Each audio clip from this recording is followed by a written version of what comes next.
Hola, hoy nos invitaron a un restaurante de tacos. y aquí estamos.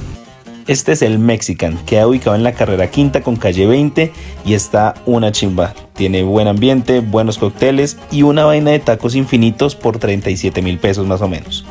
Bueno, ya comimos, ya disfrutamos, ya gozamos, el lugar está muy chévere, tiene una buena comida y tiene unos buenos spots para hacer fotos. Así que les muestro. Compa, ¿qué le parece esa morra? La que anda bailando sola.